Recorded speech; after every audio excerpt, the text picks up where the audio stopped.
Chapter 12, yeah. Yes, Reshma Mataji. So we will start with the prayers and a little recap of chapter 11.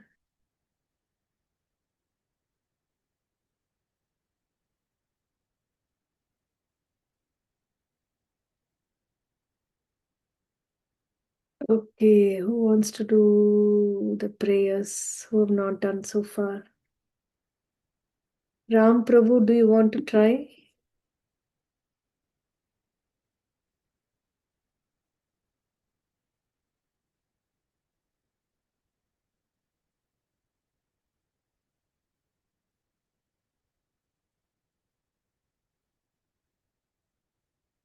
Anybody else? Yeah, go ahead, Prabhuji. Hare Krishna Mataji. Krishna. Just the Sanskrit? Yeah. Okay. Om Ajnanatimirandasya Jnananjana Shalakaya Chakshurum Militam Yena Tasmai Shri Gurave Namaha Shri Chaitanya Manobhishtam Stapitham Yena Bhutale Swayam Rupaha Kadamayam Tatati Padantikam. I was born in the darkest ignorance, and my spiritual master opened my eyes with the torch of knowledge. I offer my respectful obeisances unto him. When will Srila Rupa Goswami Prabhupada, who has established within this material world the mission to fulfill the desire of Lord Chaitanya, give me shelter under his lotus feet?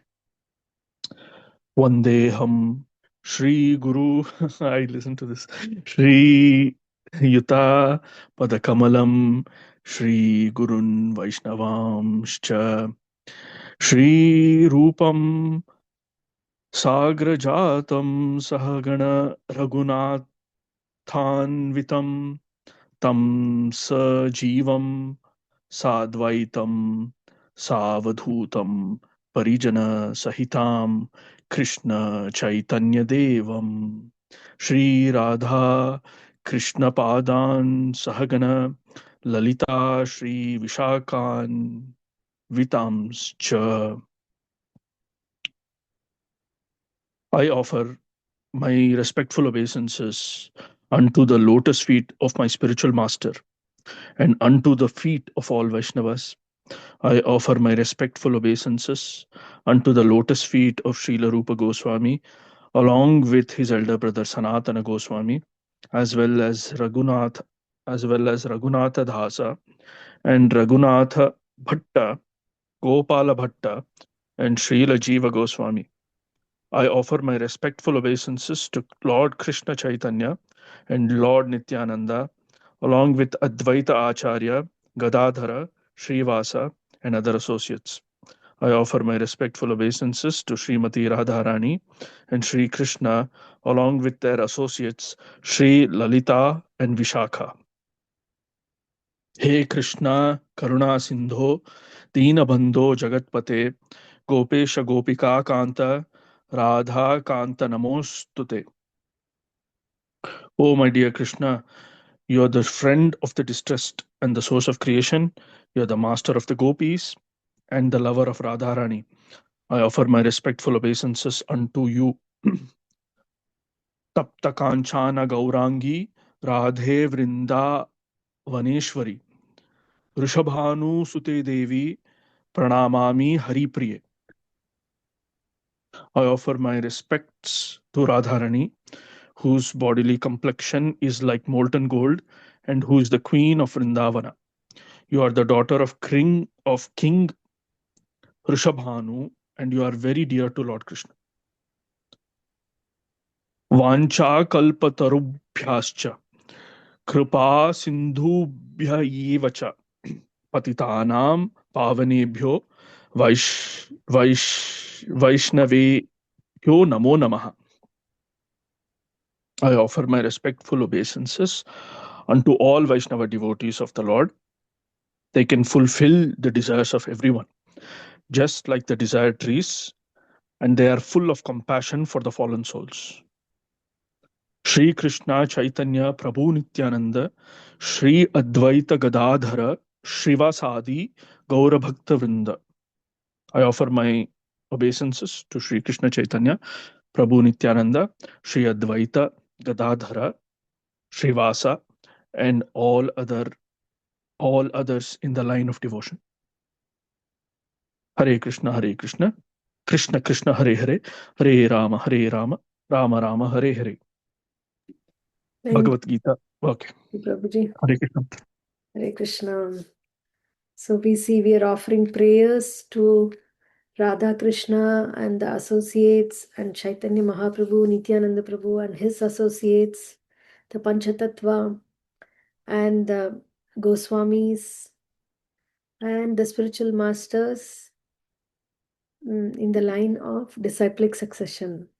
So without their blessings, um, we can't hope to understand anything in Bhagavad Gita. So we're very happy that by Krishna's mercy, we are in the 11th chapter. So some basic questions to kind of recap.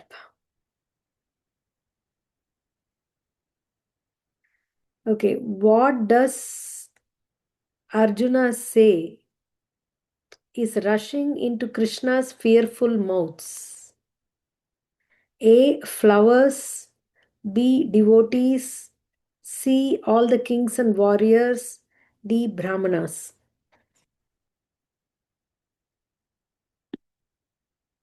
Yeah, C. All the kings and warriors. Okay.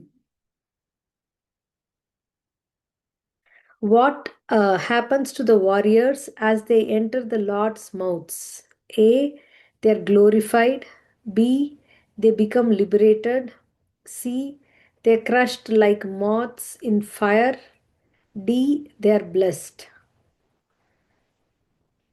According to the text that we read.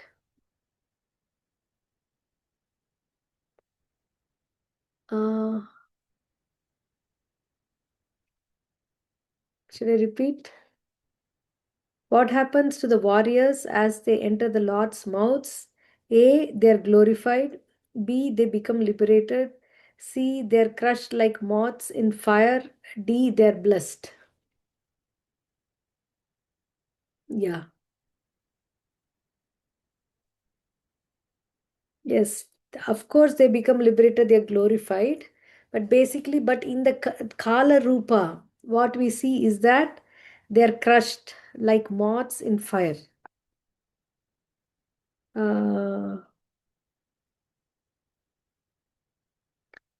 What form does Krishna show after withdrawing the universal form? What form does Krishna show after withdrawing the universal form? A. Two-armed human form. B. Narasimha form. C. Four-armed Vishnu form. D. Mountain-like form.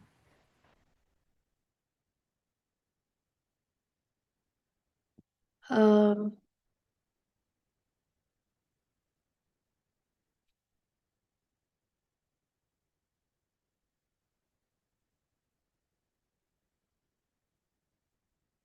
Yeah, so first you see Krishna, having spoken thus to Arjuna, displayed his real four-armed form and at last showed his two-armed form, thus encouraging the fearful Arjuna. So we can see that first four-armed form and then the two-armed form.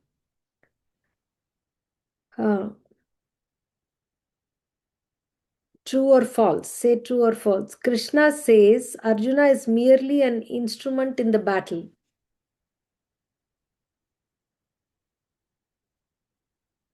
True. Yes, true. Okay. Krishna tells Arjuna that only by knowledge and austerity can one see his universal form. Yes, false. Not by knowledge, not by austerity can anyone see his universal form. Then how can one see the universal form? Only when Krishna reveals the universal form and give a divine vision. Okay. Next one, say true or false. Krishna shows his universal form to all the warriors.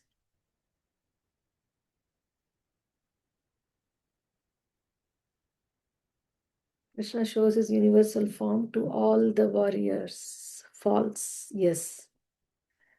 Only to Arjuna it was shown. Okay. Fill in the blanks. Okay. Krishna says, time I am the great blank of the worlds. So what is in the blank? Hmm.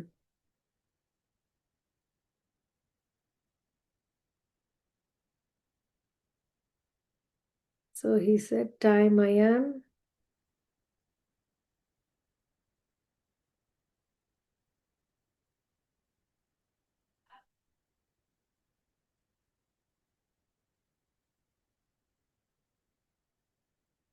Thirty.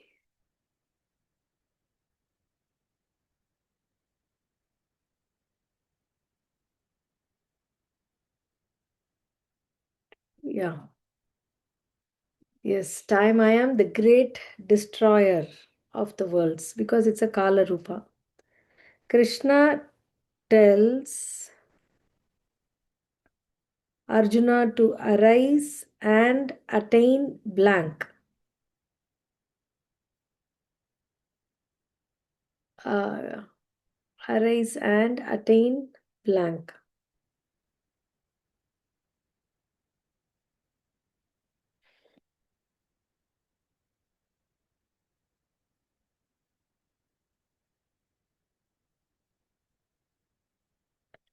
Arise and attain what? By fighting. Actually, here, attain may not be right word. Yeah, prepare to fight and win glory. That Arjuna will be famed as the one who was leading his army to win. And then one who is free from envy, who is a blank to all living beings. He comes to me. Fill in the blanks.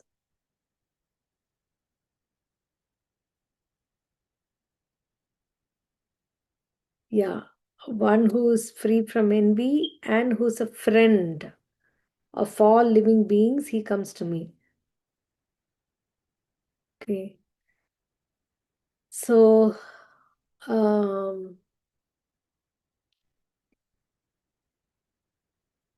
by what? Fill in the blanks. By blank can Krishna be understood as he is?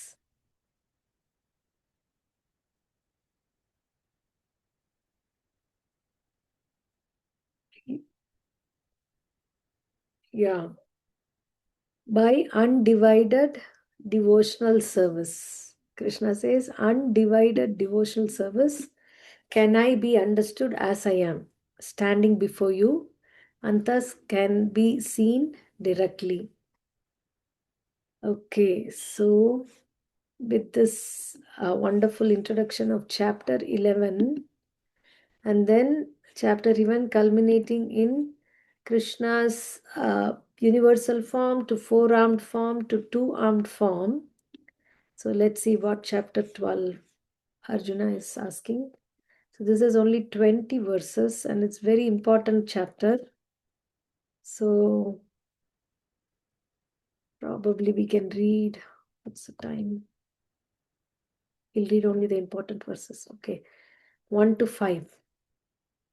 Can anyone read?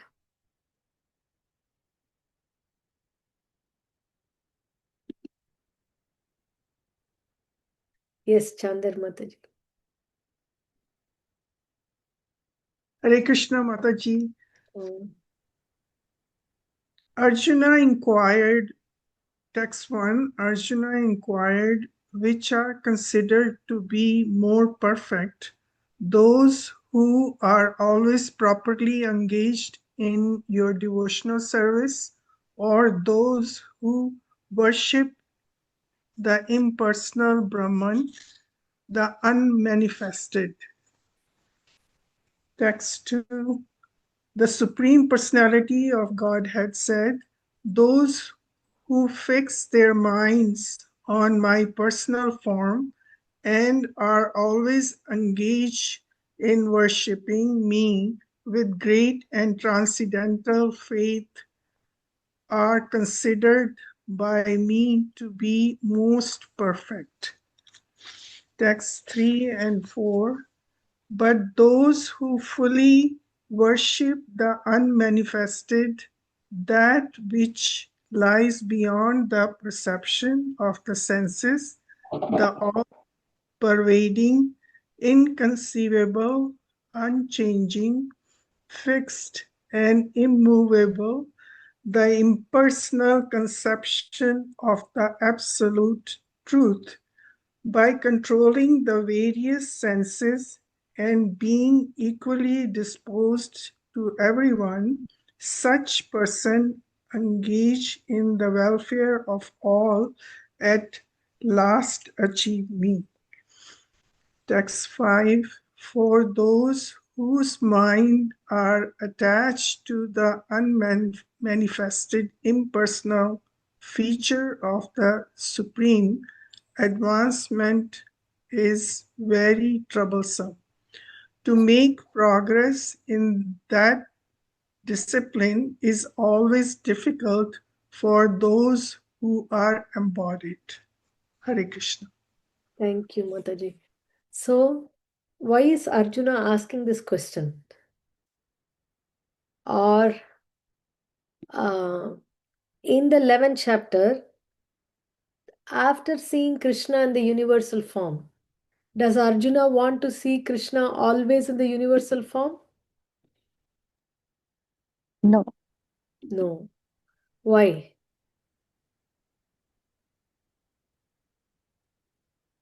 because that form was not acceptable by him, as that was a destroyer form and was not very comfortable with his feelings. Ah, right. He's very glad, right, that his friend is a Supreme Lord and so much opulences. But yeah, as Reena Mataji, Nirmala Mataji said, he was overwhelmed. Okay, there was no possibility of any devotional emotions with the universal form. So when Mataji also, Arjuna was a devotee of Krishna. So he was more with devotion than the bigger, seeing the big, like he wants to be staying as a devotee than thinking that God is too big or too high. He just wants the heart connection, one-on-one. Very nicely put. Yes. He wants the, he's attached to Krishna's form as a two-armed, beautiful Saumya Rupa of the Lord. So he is trying to ask this question to clarify, okay? Which are considered to be more perfect? Those who are properly engaged in your devotional service, or those who worship the impersonal Brahman? So for that, Krishna says this. Anyone wants to recite this verse? For everyone to repeat? Yes, Abba Mataji.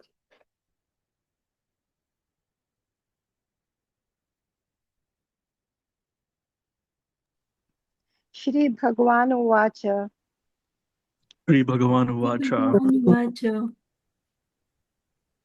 Madhyaveshya Mano Ye Ma Mai Yaveshamano Vishamano Yema Mam Nityamukta Upasate Nityamukta Nityayukta Upasate Upasate Shraddhaya Pariyopetaste Shraddhaya Parayopetas Me Yuktama Mata me me yuktatama mataha. Mataha. Right. So as Arjuna asked the question, Krishna immediately is saying that those who fix their minds on my personal form and are engaged in worshipping me with great and transcendental faith are considered by me to be most perfect. So who is considered to be most perfect by you? That's what Arjuna is asking, and Krishna is answering this. Whose minds are fixed on his personal form. So then, but that doesn't mean that those who practice the impersonal will not achieve him, but at last, after undergoing so many things, they also achieve him only. But what's the problem there? He says in text 5. Anybody else will take turns? Anybody else wants to recite this? Or everyone to repeat?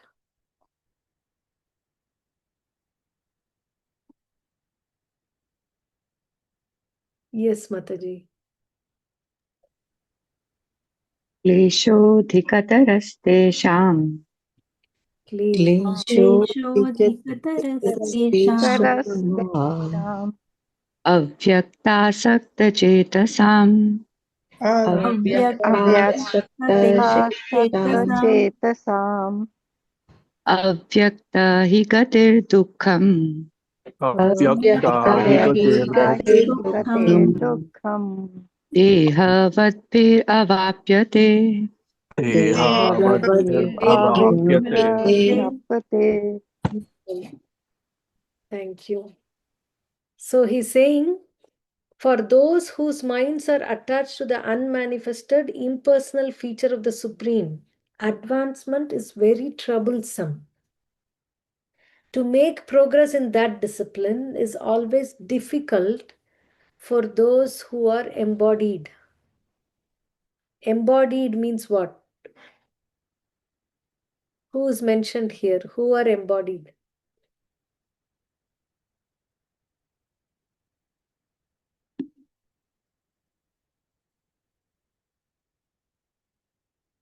Yeah, we, the living entities, right?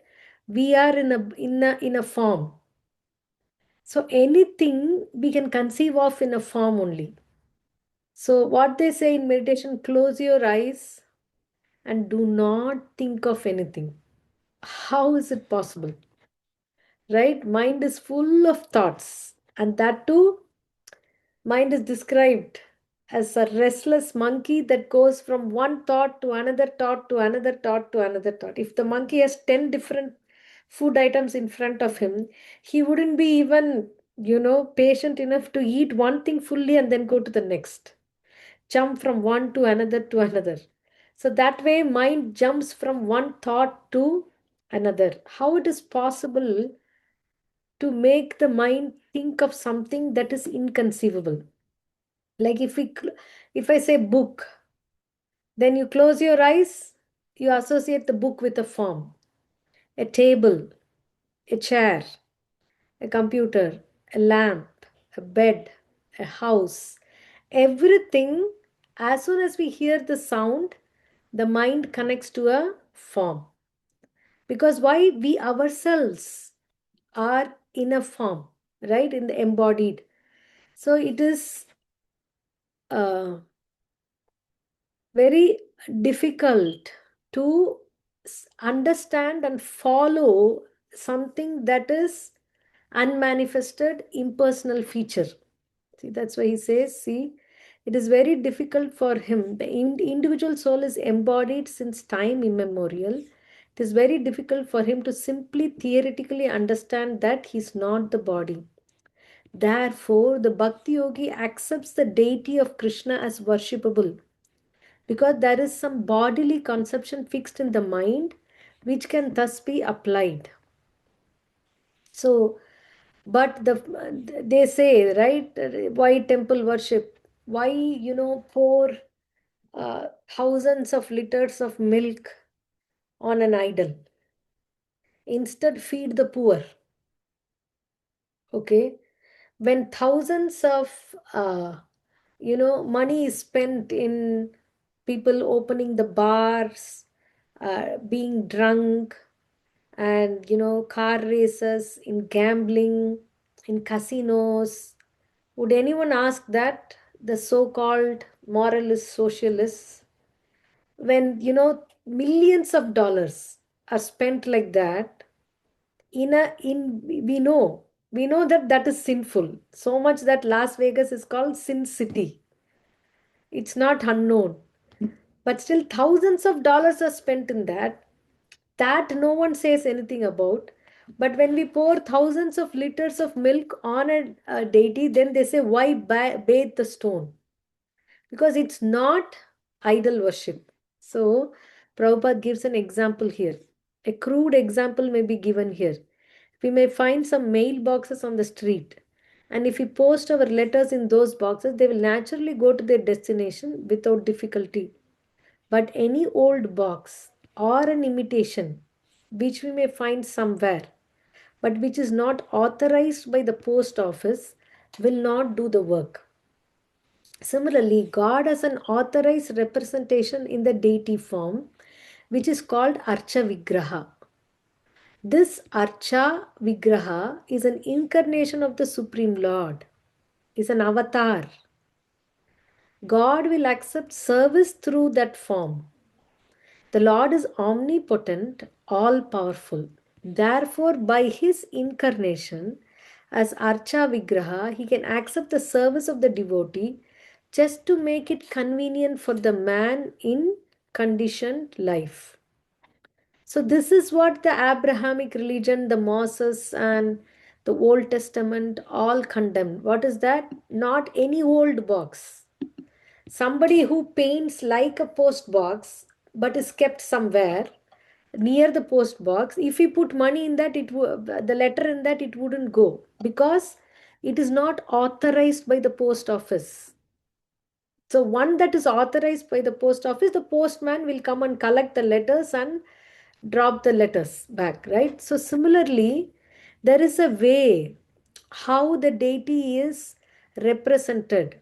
How much, great acharyas, Madhvacharya, Ramanujacharya, Shankaracharya, they've all, uh, given importance to this worship of deity form. So deity is none other than an incarnation. We know the 10 incarnation, Matsya, Kurma, Varaha, Narsimha. But here he says every temple, the Lord that who's there in the temple is also an incarnation of the Supreme Lord. Vigraha is the form of the Lord, deity, different from idol. Idol has no life. Deity is like live wire. Archa. Archa is the form of the Lord who is coming to accept our service through that form. They may say, God is everywhere. Why to limit him into the deity? So Prabhupada asked, if God is everywhere, why he is not there in the deity? He is there in the deity only to make it convenient for us, so that we can offer our worship to the deity, clean the temple, donate for the deity's service. Previously, kings used to write lands, agricultural lands, and give jewels and jewelry, everything for the upkeep of the service of the deities. How many hundreds and thousands of temples, right? Where the Lord has done so many pastimes. So that's the beauty of the personal service of the Lord. Krishna says it's easy because we already have some idea in the mind, and so it's easy. When we go to if God is everywhere, why don't we see God when we are seeing absorbed a movie in a movie theater? There also God is present because he's omnipotent, omnipresent. He's there in the screen, he's there in the reel, he's there in the hero, heroine, villain, and the comedian, but we don't see the Lord in that, right? But when we go to the temple, by seeing the form of the Lord, we see the form of the Lord. There also there are, mind goes here and there, but at least when we see the form, we see the Lord. And also it is authorized process.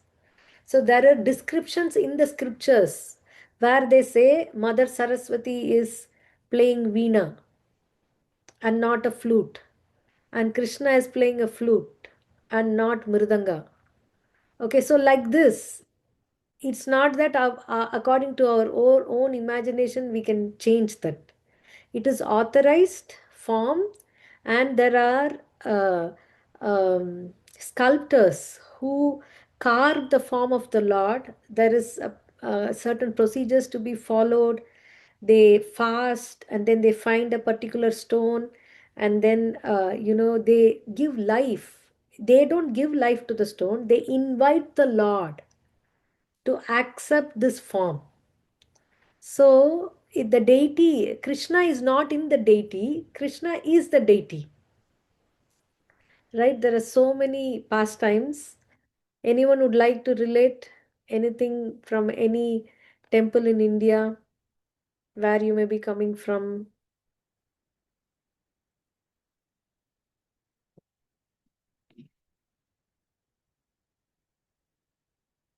Udupi. Anyone knows the story of Udupi Krishna?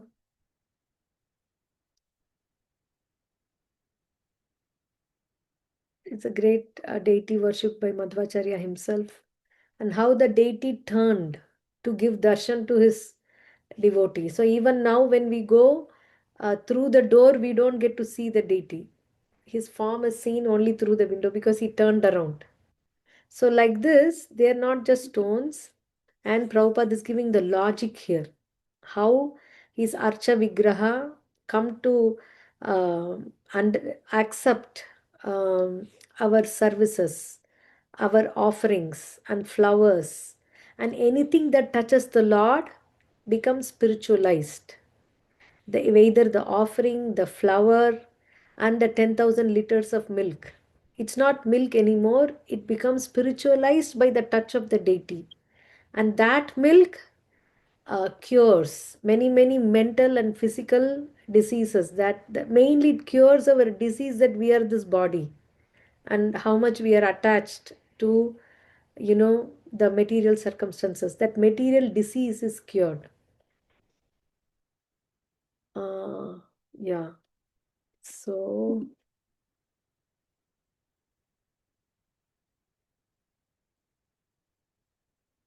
okay.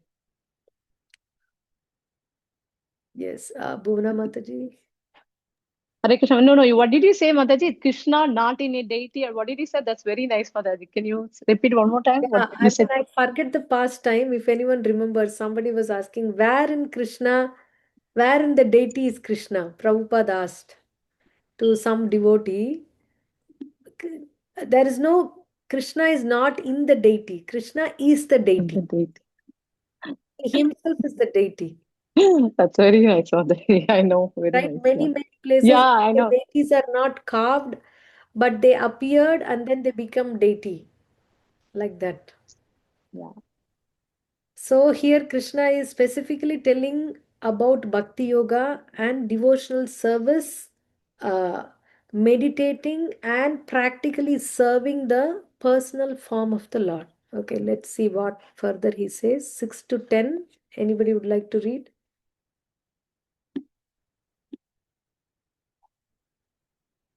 Yes, Meera Mataji.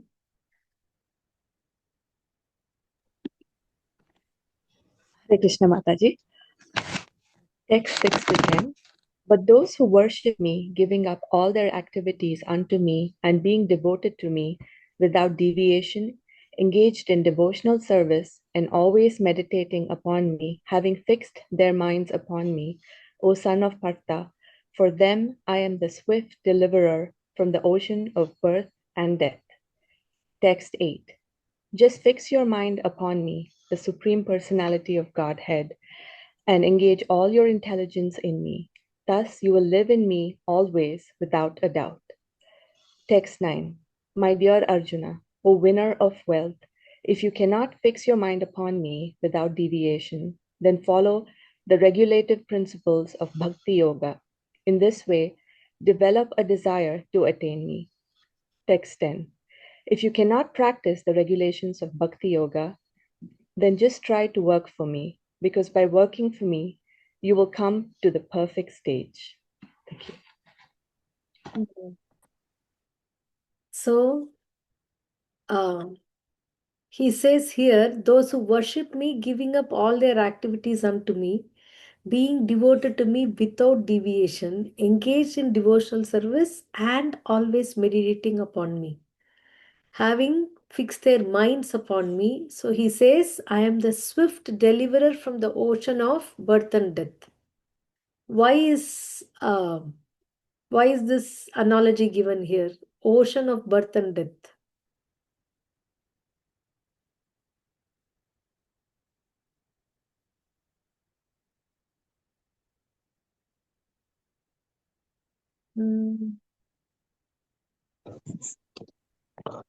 Yes.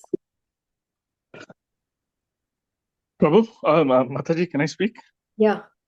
Okay. Ocean, because it is endless and expansive. Right. So, and also with the ocean, you get a sense of entrapment. So you're trapped within that water body. So that represents samsara essentially. Yeah, very nice, Prabhuji. Yes. Also millions of births and in the cycle of birth and death, right? So after death, birth comes. What is the proof? Did Krishna say anywhere? Anything like that? Does anyone remember? One who is born is sure to die. That we all know, isn't it? But one who is dead is sure to be born again. Where did we read that? Yes, Prabhuji. No, Mataji, I thought I knew, but at the end you gave me a curveball, so I don't know. Yeah. So here you see, he's saying,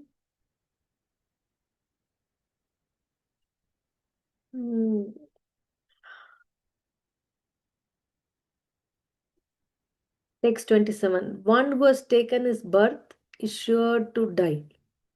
And after death, one is sure to take birth again. Therefore, in the unavoidable discharge of your duty, you should not lament. So this we know, right? Nobody has escaped this. Everyone will go to the death and then think that it will not happen. But every time we see someone die or here, we should prepare. Okay, we are also in the line. But Krishna says, Jatasya hi dhruvam mrityur, dhruvam janma mritasya cha. So we continue to live after death, taking birth again. So that's why birth and death is like the waves coming one after another. There is one wave, then after that there is another. And then after that there is a third one. After that there's a fourth one. So there is an ocean of repeated birth and death. So he's saying, I am the swift deliverer. He will not even take long. So however expert we may be, a person may be a swimmer, but hardly, they can maybe, swim across the Lake Ontario or, some small canal like that. But put them in the huge ocean, Atlantic Ocean, Pacific Ocean, Indian Ocean. We can't. We can't swim and cross over. So that's why Krishna is saying that he is a swift deliverer. But someone comes and picks them up, then it's easy to cross over the ocean. But on our own to swim and cross over is hard. Another example Prabhupada gives is child. The child is completely taken care of by the parents. So his position is secure. So if a devotee is following Krishna's instruction of devotional service, offering his devotional service to the personal form of the Lord, then like a parent, Krishna is become the swift deliverer. And then he says this. Okay. Anyone wants to lead in the recitation of this verse?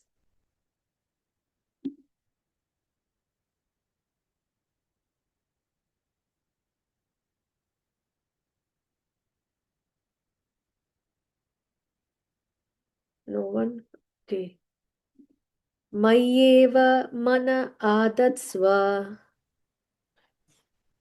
Mayeva Manyeva Adasva. Mayi buddhim niveshaya.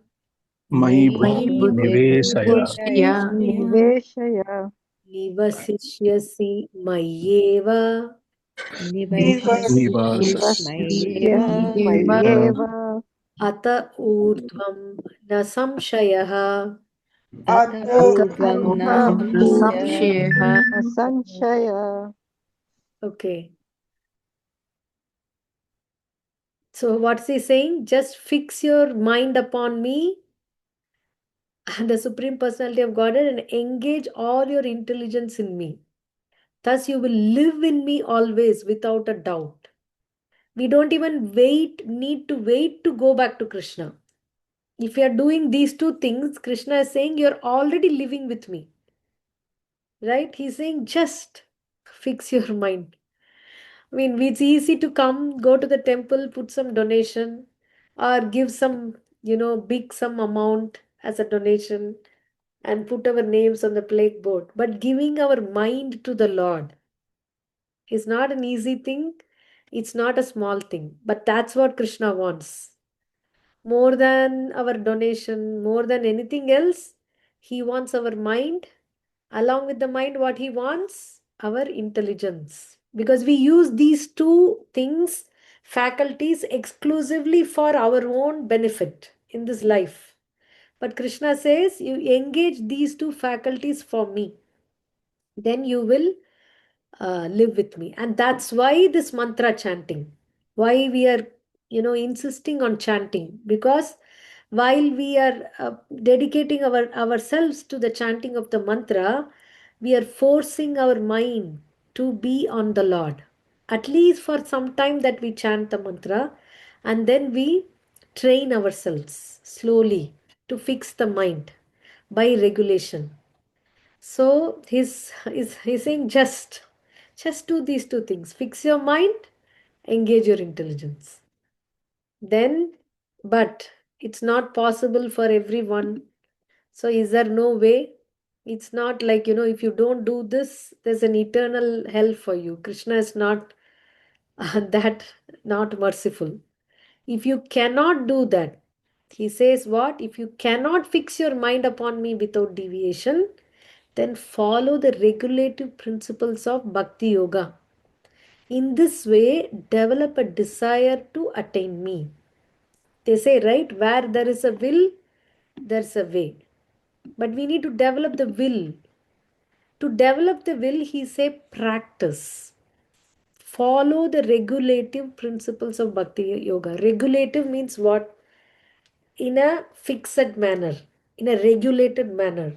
Do something daily. What to follow? Follow the principles of Bhakti Yoga. Initially, we may not have love. Initially, we may not have taste. But we know that if I follow this regulatedly, then I will, with a goal to develop a desire to attain the Lord, then it's easy to fix the mind upon the Lord without, uh, spontaneously. So, what is this regulative principles of Bhakti Yoga? This is what. To practice the regulative principles of Bhakti Yoga, one should, under the guidance of an expert spiritual master, follow certain principles. Why? Because the expert spiritual master can penetrate through our ignorance, our mind, and we are used to giving hundreds and thousands of excuses why we cannot do some things. But an expert spiritual master can penetrate through our ignorance, can actually, pull us through our ear and make us follow certain things. That's why we need to have a living guide. PhD is a living guide. It's a one-on-one process. So similarly, spiritual life, Bhakti Yoga is a serious, commitment, and we need serious guidance in that. What we should do first number one should rise early in the morning. Here only half the Kali Yuga people are flawed. right? From the school, from, from the college. Like Saturday, Sunday means night out, sleep over, go on the night. So we are used to spending the nights because night is in the mode of which mode? Among the three modes? Ignorance. Ignorance. So we are awake ourselves in the mode of ignorance, and how will we be in the mode of goodness? So Krishna says one should rise early in the morning. For that, one should take rest in the evening. I mean, not in the evening, in the night, as early as possible. So, we do so many things, play cards, become very enlivened at 10 o'clock in the night to play computer games. All these things will spoil our rising early in the morning. Then take a bath. This is the next challenge. If you say this to anybody in the Western world, take bath, that is once in a week process. I mean, I was also shocked. I didn't think that people like that existed until I saw it myself here. Even in the school, in the even the teachers. I mean, taking bath is something to be done in the night, in the evening.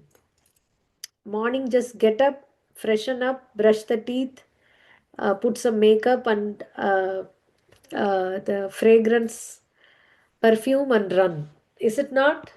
That's a school schedule here. I mean, I had two kids go to the school, and I've seen so many Indian parents also follow this.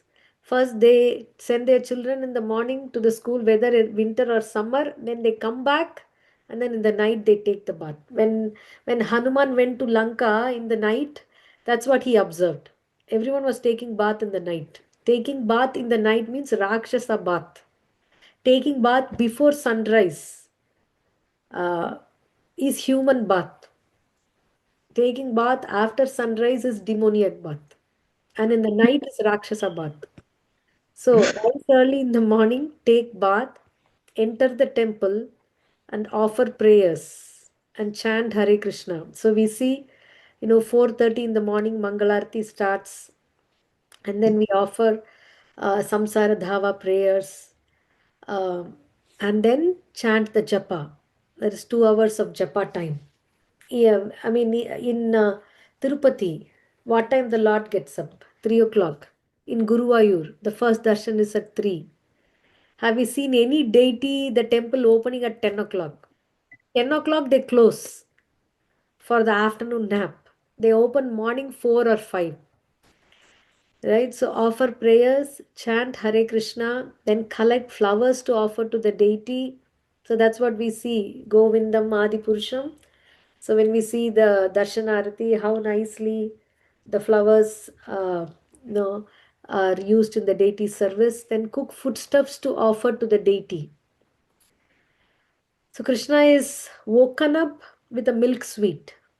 Before Mangalarti only Bhal Bhoga is offered to him. So cook foodstuffs and offer to the deity. Take prasadam. That food is taken, and so on.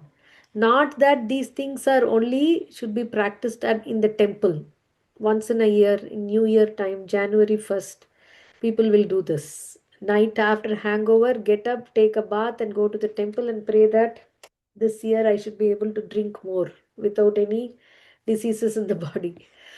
So, but no, at house also, this is the practice, right? But here we are saying why.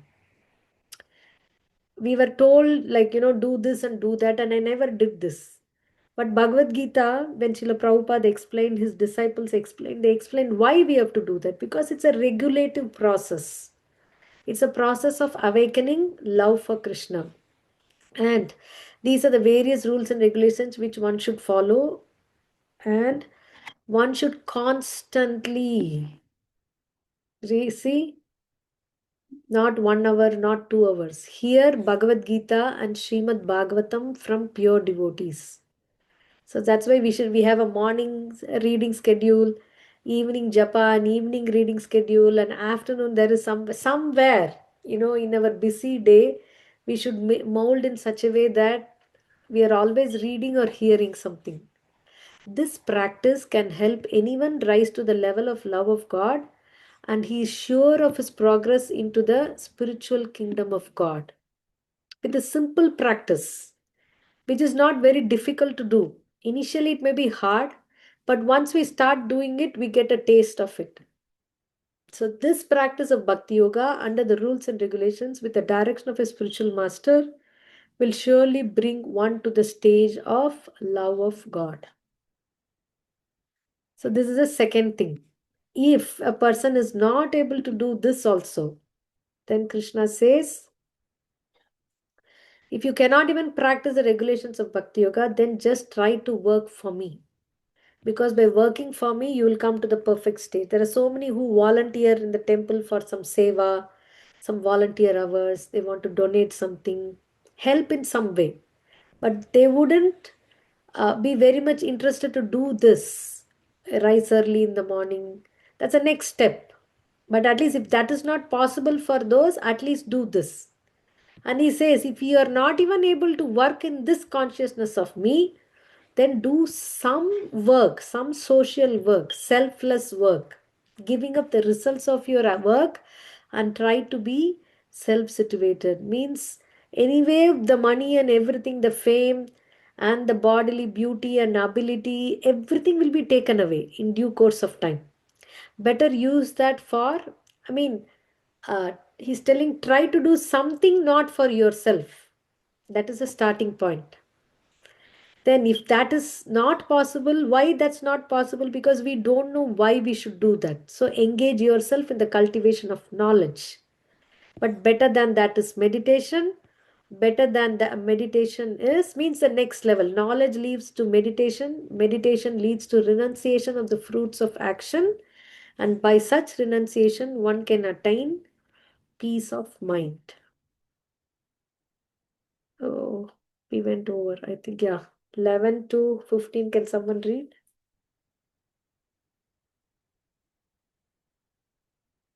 Yes, Reshma Mata. Hare Krishna Mataji. Text 11. If, however, you are unable to work in this consciousness of me, then try to act giving up all results of your work and try to be self situated. Text 12. If you cannot take to this practice, then engage yourself in the cultivation of knowledge. Better than knowledge, however, is meditation, and better than meditation is renunciation of the fruits of action, for by such renunciation one can attain peace of mind. Text 13 to 14.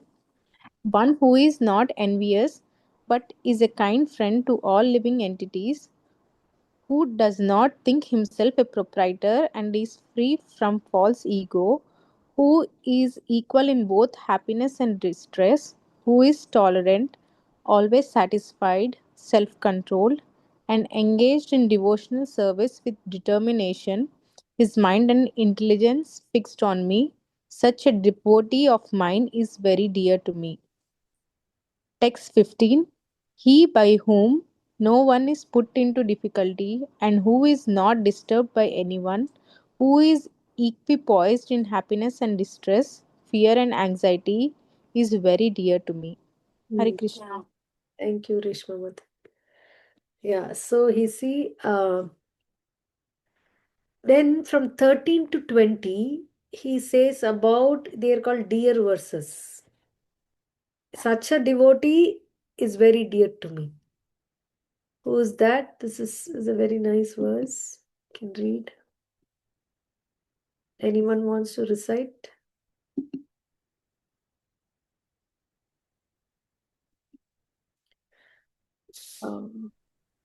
Yeah, Okay. Yeah, can. yeah, go ahead. अद्वेष्टा सर्वभूतानां Atveishta sarvabhutana Bhutana मैत्रिः करुण एव च Karuna eva cha निर्ममो निरहङ्कारः nirmamo nirankaraha समदुःखसुखक्षमी Samadukha Shuka Shami. सन्तुष्टः सततं योगी Satam yogi. यतात्मा दृढनिश्चयः Yatatma Nishchaya. मयि अर्पितमनो बुद्धिर् Mayarpita mano buddhir. यो मद्भक्तः स मे प्रियः Yo Madbhakta Same Priya. Thank you, Mataji. Thank you. So he's saying, what is the quality of that bhakta? Yo mad bhaktaha same priyaha. So we see equal in both happiness and distress. What does that mean? See, a pure devotee is never disturbed in any circumstances. Nor does a devotee become his enemy's enemy. So if somebody is acting as his enemy, he's thinking, he will think that this is due to my own past misdeeds. I also should not become his enemy and further flare up. So it's a very beautiful purport. We can read that a person, a devotee who is like this, okay, is very dear to the Lord. So these are dear verses, and he by whom no one is put into difficulty and who is not disturbed by anyone, who is equipoised in happiness and distress, fear and anxiety. So why he's able to be equipoised in fear and anxiety? Because you see, just like the child fears a bug, like if there is a cockroach or something, the child will fear that, oh my god, because it doesn't know. But a parent knows how to deal with that small bug. So the parent is not in anxiety or fear. So similarly, if we know that we have a shelter who will take care of us, a pure devotee, of course, I mean, we are all practicing. We may not be in this perfect stage now, but Krishna is talking about someone who is pure devotee, who's, developed love for him. They can always feel Krishna's presence. Even they may be in a very fearful or anxious circumstances also, they are not disturbed by that. Uh, just like, a child with a parent near him is not disturbed. He can go and tell to the parent, this is a bug, please take care. So similarly, the devotee is like that, constantly connected to the Lord and feeling his presence. So he is able to be equipoised.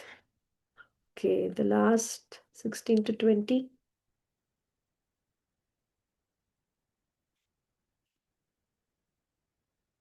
Anybody wants to read? Yes, Vinayak Prabhu. Hare Krishna. Text 16. My devotees who is not dependent on the ordinary course of activity, who is pure, expert, without cares, free from all pains, and not striving for some result, is very dear to me. Text 17. One who neither rejoices nor grieves, who neither lament nor desire, and who renounces both auspicious and inauspicious things, such a devotee is very dear to me. Text 18 to 19.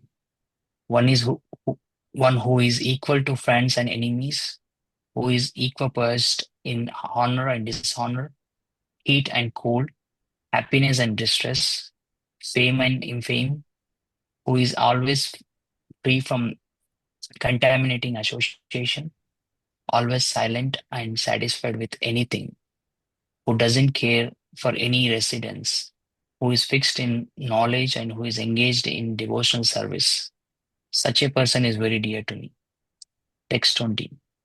Those who follow the imperishable path of devotional service and who is completely engaged themselves with a faith, making with the supreme goal, making me the supreme goal, are very dear. Sorry, very, very dear to me. Thank you. Hare Krishna. Hare Krishna. So we can see there is a repetition of qualities. But what it basically says is that he's completely immune to whatever material circumstances, because it's the nature of the material world uh, to have fame and then infamy. Some today we are praised, tomorrow there'll be someone uh, who will blaspheme, who will throw criticism. We are praised and criticized, praised and criticized. There is happiness and distress, heat and cold, honor and dishonor. So this comes also like a cycle of birth and death. Within birth and death, these things come and go. But that devotee is so immune to all this because he's always, his happiness and distress is not in these external things. He is always connected to the Lord and the devotional service of the Lord. So that he does it without any break. So his happiness, because he's deriving from the devotional service to the Lord, that's not touched by any of the material circumstances. So here Krishna gives a hint of what a level of complete bliss can a pure devotee achieve. So this path of bhakti yoga is of greatest reward, right? Ultimately we want this reward. We want to be not moved by the material circumstances and always be happy, right? So that is achievable by this process of bhakti yoga. And finally he says bhaktaste ativa me priyaha, very very dear, etu dharma mritamidam. Can repeat Dharmatam यतोक्तं पर्युपासते Yatoktam Yatoktam parupasate Parupasate श्रद्धधाना मत्परमा Shraddhana Shraddhadhana Dhanam Parama भक्तास्तेतीव मे प्रियाः. Bhaktas Bhaktaseva me Bhaktaste priyaha. Me Priya. Those who follow this imperishable path, dharma amritam, like imperishable path of devotional service, and who completely engage themselves with faith, making me the supreme goal. Okay, so mat parama means making me the supreme goal, are very, very dear to me. Ativa me priyaha. Ativa is very, very dear to. So, very beautiful purport. So, we can read the purports. And if you have any questions now, we can discuss. Srila Prabhupada ki jai. Hare Krishna. Yes, Prabhuji. So, we might. I may travel in 2 weeks or so for the next three weeks. So we may not have the classes, or I will try to arrange someone to continue the classes. If I'm not able to arrange, then I think at least we should come together and start reading the sloka and the purports and discuss. And if you have any questions, then we can uh, we can keep that and discuss later on, because we are in a flow. I don't want to stop just because I may not be available, so we can take turns and can continue to read. So I'll keep you posted of that, or we can get somebody there are so many nice devotees. We can see if they have some time to help us read like this for the next 3-4 weeks. Of course, we'll have class on a Monday. Today is Thursday, right? Yeah, Monday, and mostly the next Thursday also. But after that, we'll try and see if we can make some arrangement. Okay. Yeah, any questions? Yes, Prabhuji. Yes, Hare Krishna Mataji. So I know you mentioned that segment about the regulative processes and about the bath and everything. So in terms of worship, I know you said early morning. I think I read somewhere or someone told me, but it stuck with me, that from sunrise to noon, the Adhikari is Vishnu. That's when Sattvaguna is there. From noon to sunset, Rajaguna, Brahma, and from sunset to sunrise again, it's Shiva. So, with this being said, is this the best times to worship the three deities? No, This window? all the Shiva temples also should be open in the night, right? Only on Shivaratri they are open. Hmm. Only on Janmashtami, because to celebrate the Lord's appearance, the temples are open. Whether it's Shiva temple or Vishnu temple, you see on the all the other days they open in the morning and close in the uh, evening. After the evening thing they close, and then in the afternoon they are closed. So for worship, what is recommended is the morning, whichever devata it is, except for the festival days. And Like, also fire, right? Because I'm a little bit, I try to connect it with history stuff also from other tradition, native traditions, and all these things, because Hindu Dharma essentially is linked with all these things. So fire in the Panchatattva, I was reading that Agni is in the middle, Vayu and Akash are spiritual elements, Jala and Prithvi are material elements, Agni is in the middle, and therefore using Agni as a medium between the material and spiritual world is more potent than the other elements. Is this true?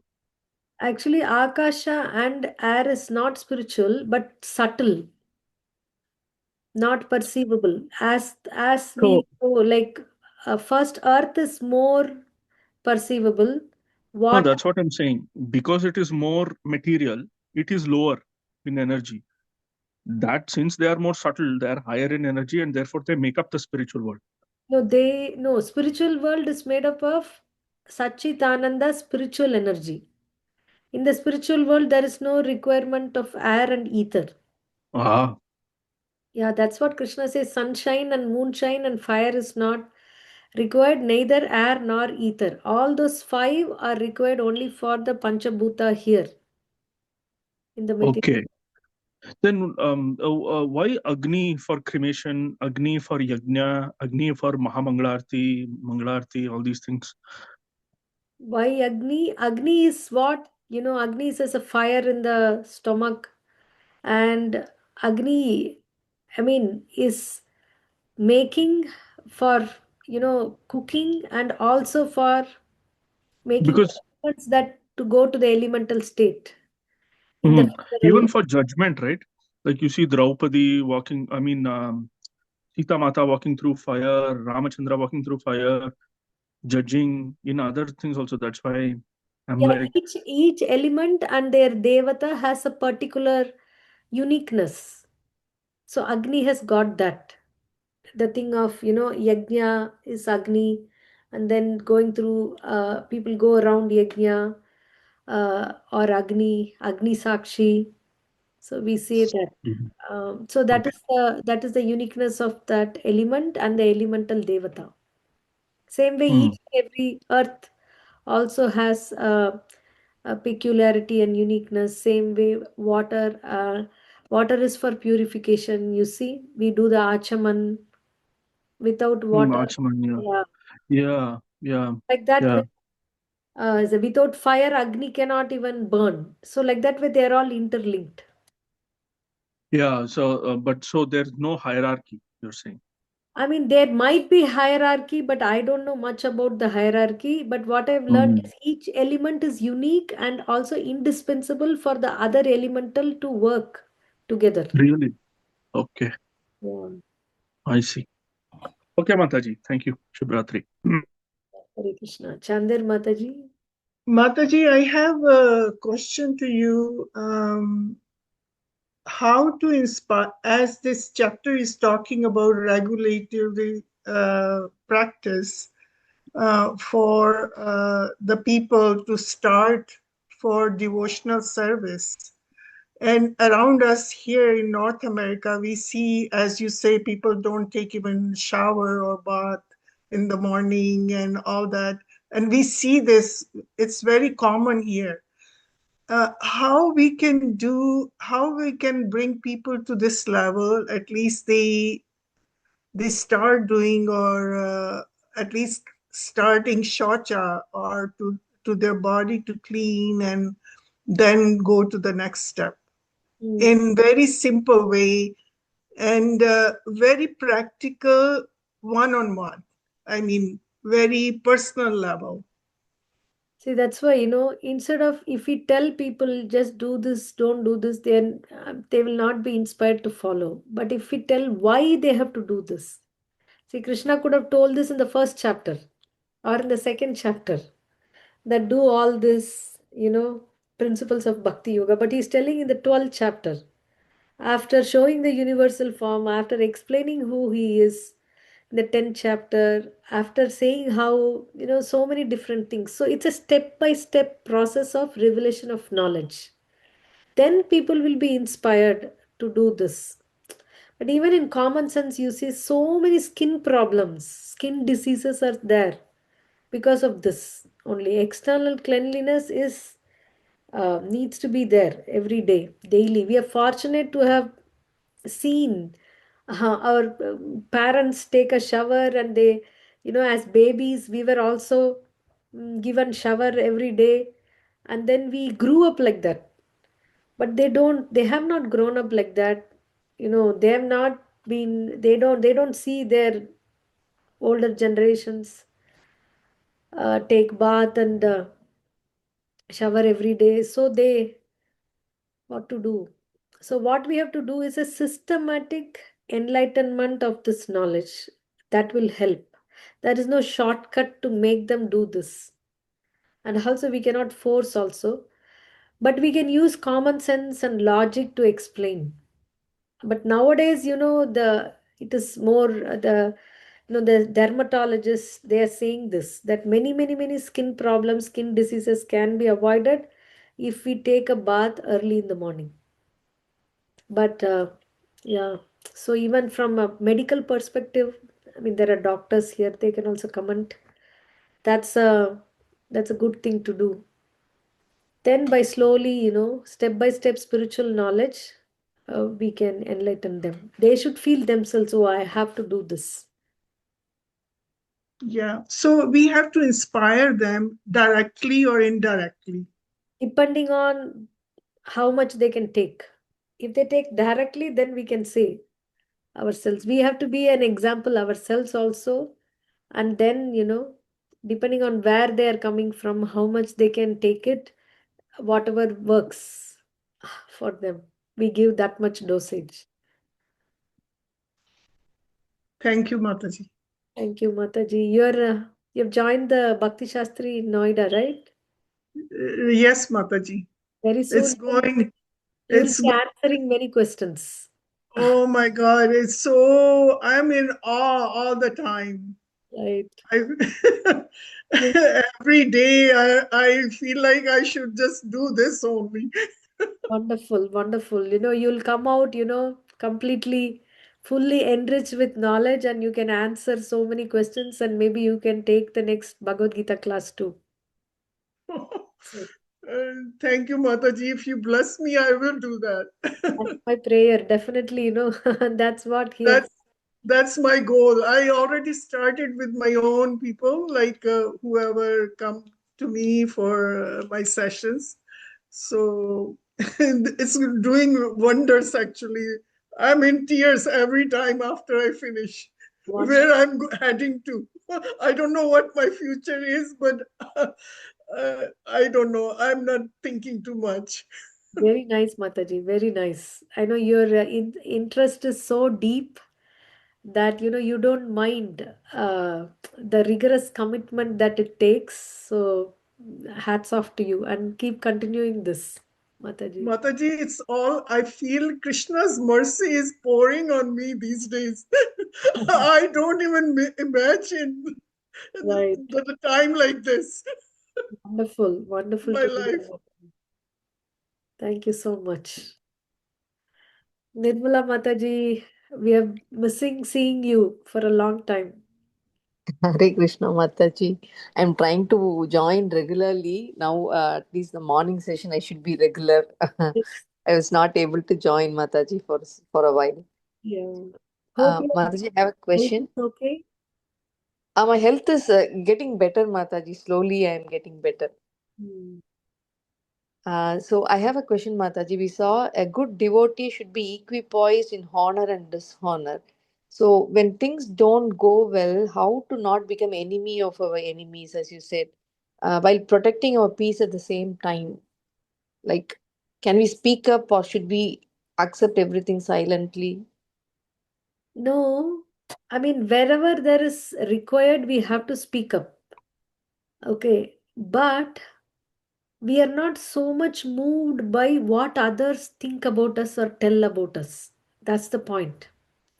If something is wrong and I mean, there some I mean, which is not right accusation is there, of course we can speak up. The devotee is not that we have to tolerate whatever is being told.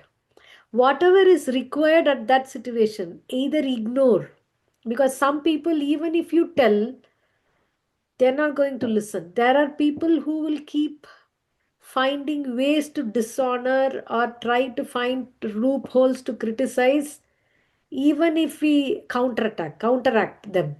Okay, they say something, you say something, and they'll say something else. You'll say something else, and they'll say something else, and we will say something else, like this. It will Mhm. be a, you know. So Mhm. we see the futility of this. So, Right. I mean, not that we need to keep quiet, but according to time, place, and circumstances, some things can be ignored, something have to be told back, but ultimately everything is rubbish. That's what is there in the mind, honor or dishonor. Correct. With that mentality, then it's easy to, uh, But we are allowed to set boundaries, right, Mataji? Like we are not going to hurt them, or I don't want to get anybody's karma back. Don't want to get into that cycle, but I can at least explain properly and then maintain boundaries. That is allowed, right? right. Yeah. So he Okay. is not disturbed and he doesn't put others in a thing also. So we are not, Paramahamsas or great liberated souls to not be moved by the circumstances. So we need to be practical. And if somebody is going overboard, then we need to keep that distance so that we are at peace, they are also at peace.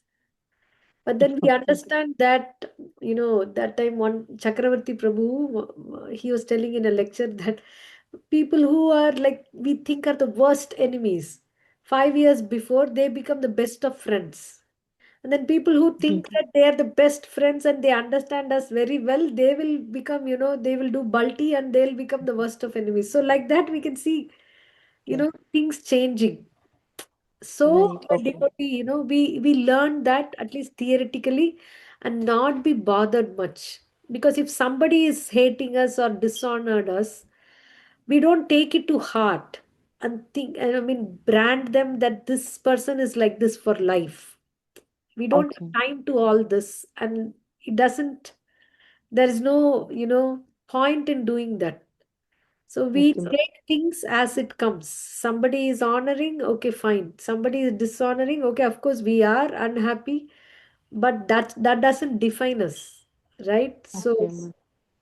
So uh, I am also trying to divert that energy from into Krishna instead of that person, and let tell Krishna, like, show me the right way to navigate through these things, because I don't know what I'm doing is right or wrong. Even setting boundaries, I'm scared of, like, what if they take that as a dishonor? I don't know. So I tell Krishna, you guide me through this. you know how And Krishna guides? Every day we should have a schedule of reading Bhagavad Gita or Bhagavatam ourselves. Even if it's okay, a page, even okay, if it's 2 pages or 5 minutes, you'll be okay, amazed to see. that according to your situation, you will get answers from that. Okay, Mataji. The Krishna book is also, I love the Krishna book also, Mataji. After our reading, morning reading session, I got the Krishna book and I'm so hooked on to that book now. Very Uh, nice. Where did you get it from? I got it from Amazon, Mataji. Okay, good. Yeah. Okay. So you can read, you keep bookmark and keep Okay. reading that, because God talks to us through these scriptures only. Okay. So whatever is thing, then we have a reading schedule and chanting, because to crystallize what we are reading into practically to to apply, without chanting we will be lost. Reading will be on, will go above our head. And if we only chant and don't read also, after some time it becomes a ritual. Okay. We will not have the enthusiasm to keep, will not find the chanting meaningful, because we are beings with mind and intelligence. So both of them have to be engaged. So that's why this, chanting and reading, the best time to read is after we chant. So Okay. suppose you chant two rounds a day, immediately after 2 rounds, spend 5 minutes reading. So Okay. that time the mind is very clear, and then we can keep a bookmark and keep reading that. That way, Okay. there is some constant touch with the Lord. Okay, Mataji. Thank you so much. Thank you, Mother. Hare Krishna. Okay, Hare Krishna. Yes, Prabhuji, you have some questions? Can I ask, Mataji? Do you have time? I almost done, but yeah, we can discuss this as a last point. Okay, thank you, Mataji. No, I mean, Nirmala Mataji asked a very apt question. I also sometimes I'm in the same boat, because there's a lot of pretenders, a lot of people who drain your energy. So setting boundaries, and especially if you're living this kind of a life, like, and you're sincere about it, um, yeah, you have like a lot of question marks, etc., etc. You have this that people don't understand. So I think setting boundaries is everyone's personal right, first of all. But um on a spiritual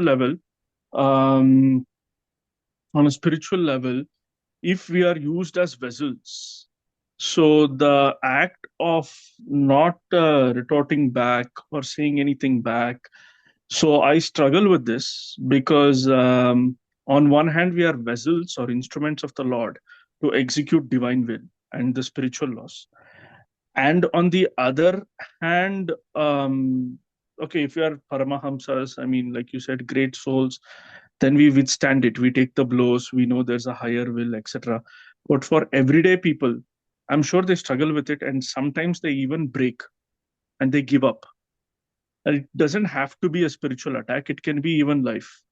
So for such people, how do you, like, when you go about trying to heal people, help people, lift them up, give them Krishna consciousness, um, how do you explain to them that this is also divine will, even though they are aspiring, many people are coming, but still they face backlash, this, that, and they simply don't have the spiritual pedigree to understand that this is maybe karma, this is past life, etc., etc., etc. They don't have that. Yeah, so we So give them the knowledge. First of all, we equip ourselves, because without having it ourselves, how we can give? If somebody is okay, coming with a problem, we need to give the right solution. For that, we need to ourselves know the right solution. So that's why we keep reading Bhagavad Gita cover to cover. After finishing but one, Mataji, this endless, reading without experience, no, without going through reading the ring without of fire. experience. The reading will help you see your daily whatever comes to you with experience. And if not only reading, there is, like Reena Mataji has said, Chaitanya Charan Prabhu says, there is a blog, GitaDaily.com. Every day he writes a small snippet article on particular shlokas of Bhagavad Gita. His books are very, very good, and that can be the supplementary book of reading. So it is not just reading, but reading helps us intelligently to apply the principles in daily life. Otherwise, how will we apply? What And did there was first? one Prabhu on Saturday. I also attend another class, which is a little more advanced. And in that one, the Prabhu who leads it was saying that as you ascend, go higher and higher, as did the prophets, like you will get Maya. Maya will attack you for sure.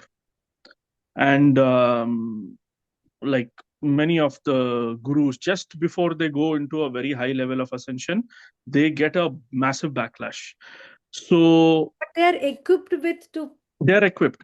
Yes, but I'm saying regular people to lift regular them out. people will get only regular test. Seventh Okay. grade will get only seventh grade test. At the end of the seventh grade, a person who has completed all the assignments and the test and the 1 year of seventh grade will easily pass through the end of grade test of the seventh grade. That's what we are all. We will get that much test only to just pass us to the next grade. So we don't need to fear about, big backlashes. Right Hmm. now, what we are, we will get that much. So should we What bother helping them at all, or just focus on our own journey? if we are ourselves an example, then we help others. That's the main thing. Ah, We okay. follow and then we be an example, and with that we help. Got it. Right? Got it. Okay, thank you, Mataji. Thank you, Prabhuji. So thank you all devotees. Srila Prabhupada ki Jai, Srimad Bhagavad Gita ki Jai. So this is a very, very wonderful chapter. Actually, we can memorize these 20 verses and then recite them every day with the meaning. So that will give us, a focus of life. That this is what I have to do to become very dear to the Lord. So, yeah. So we'll read the purports, and if you have any questions, please post in the group or we can discuss in the next class. So Srila Prabhupada ki Jai. Thank you all very much for joining. Hare Krishna. Thank you, Mataji. Hare Krishna. Hare Krishna Mataji. Thank you, Mataji. Hare Krishna.